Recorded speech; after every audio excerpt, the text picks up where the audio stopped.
Oh my, I mean, he's just adored by so many. It's fun being in the crowd watching him skate, which I've done a couple of times. Ah, I mean, it's like middle-aged women just eat him up. yes. Like, Yeah.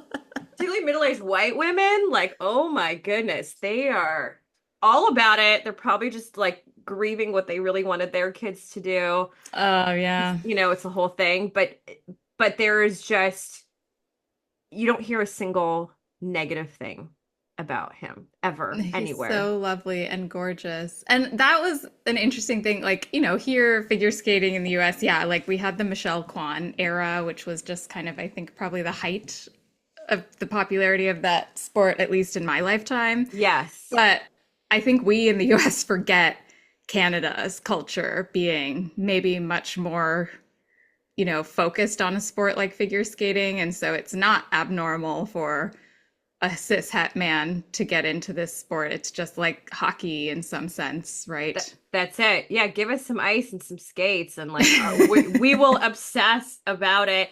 There is like a small town kind of mindset in Canada as well, which is like you claim that person, you claim them as Yes. yours. Yes. Yeah. We do that a lot in the comedy world with, from John Candy. There's Is just, Jim Carrey, like throw in any comedian, and yeah. there really is this sense of pride, even if they haven't lived in Canada for like the last 40 years. You still want to claim them. They're ours. Yeah. Yeah. And Yeah. Hmm. it's the same really with sport. If when you have someone who made it from Ottawa, which is our nation's capital, all the way to like the world stage, you just rally. There's some rallying that happens to that for that person. Wait, is it normal for someone from Ottawa to be a Leafs fan? Okay, you just opened up a big can of worms that I wish I could ask Patrick more about that. I just genuinely got nauseous when he said the Leafs.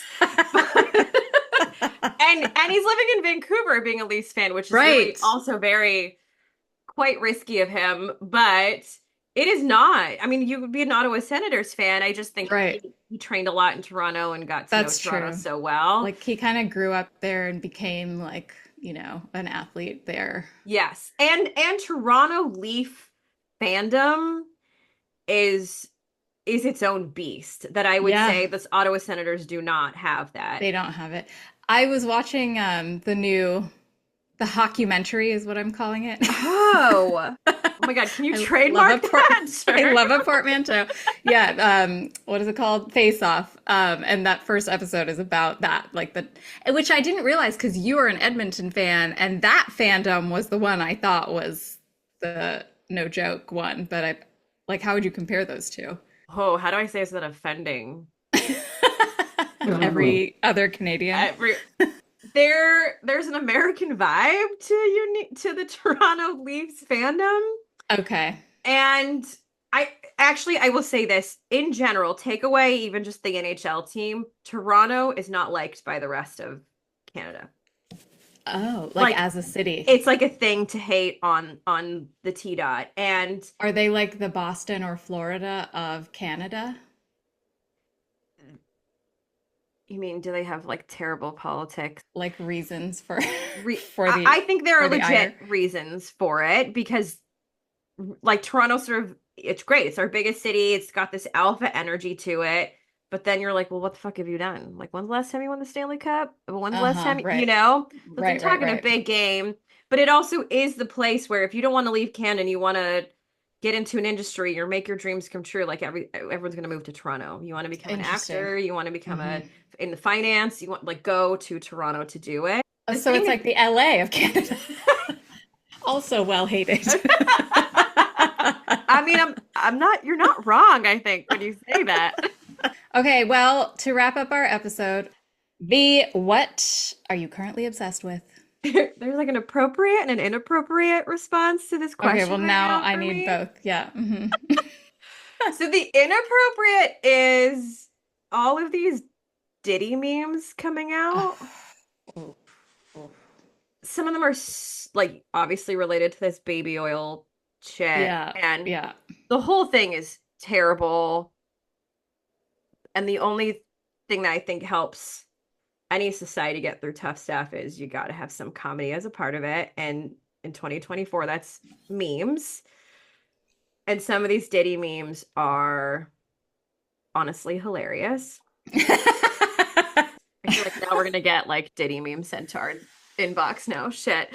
Um, but the other thing I'm actually now obsessed with, and I didn't even mean for it to be sports related, but it's this retirement of Nadal.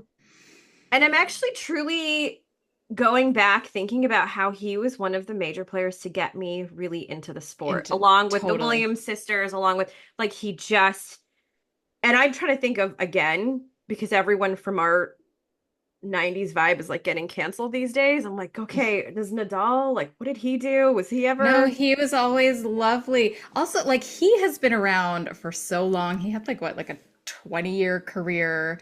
So correct? yeah, it's almost like he was there through all of the different shifts in kind of the cohorts of tennis. Like he was the constant. I mean, so is Djokovic, but Djokovic we can cancel because of his Yeah. anti-vaxiness or Yeah, whatever. I could do without Yeah, him for he's like a sure. little obnoxious. But Rafa, like it's just like everyone I think has always just rooted for him and he's a That's really it. exciting player to watch. There's something about okay, his retirement at what the age of 37 or 38 is something that like whenever I hear about that, I feel a lot of relief because I think there's this sense that we all must feel where we revere athletic bodies and like, top level athletic performance as something superhuman and right that only these gods of sport are attaining. And like, no, dude, another thing from that documentary is like the pain that all of these athletes are feeling constantly in their bodies, and that because this is their job, their profession, they have trained themselves to play through pain. And Correct. like, that's just not something I've ever been willing to do, even when I was competing. So it's like, I think that's probably what makes the difference. But, there are a lot of athletes now who are talking about like my body and my mental health.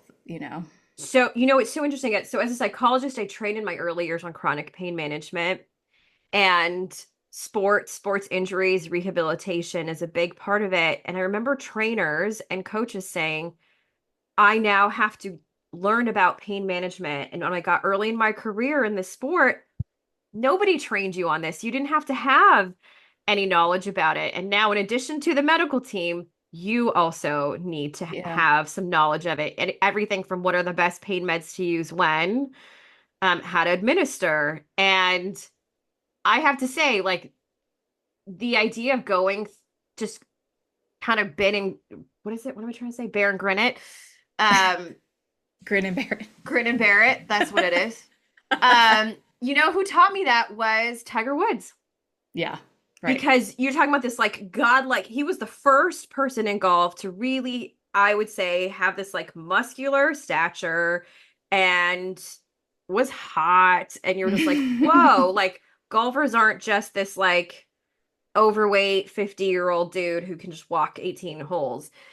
But then you really saw very quickly within a decade the cost of that and all Right. the surgeries he had to have. And for sure that was the first time where I think I truly realized as a fan there is a cost to this. Yeah. And if I really love an athlete who's willing to do this, they will have a very short career. Yeah, that's the reality of it. And like, when you're using your body to generate that much power, this is wear and tear. It happens to every machine, it happens to every car. And it's like, I think we forget. I mean, certainly when you watch a football game, you're just watching people get injured all the time, and that stresses me out quite a bit. But it's, this is a fact of life that I think we forget when we see these people do these amazing things, and we just kind of take it for granted. That, I didn't get to talk about this with Patrick, but that could have been a whole other thing, which is really this idea of the wear and tear on the body. Yeah. One of the things that when Patrick was really up and coming his career, this idea of the quad and the Mm-hmm. quad jump in figure Mm-hmm. skating, it's like as a male skater now, you have to have it in your program Right. really to even be in contention.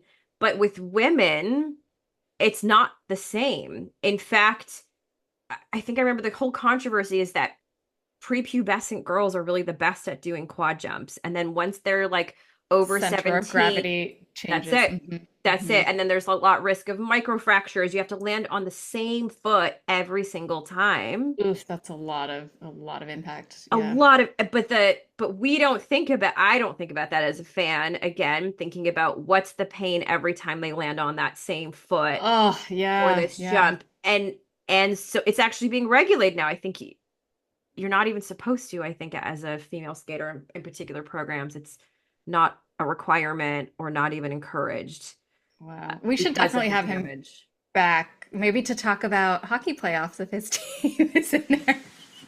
We'll get Because I feel taken like out we by the have, Boston Bruins. Sorry, yeah, Patrick. we'll have way more questions for him, I think. So many more questions, but I do think that there is a lot of crossover in the figure skating and hockey world.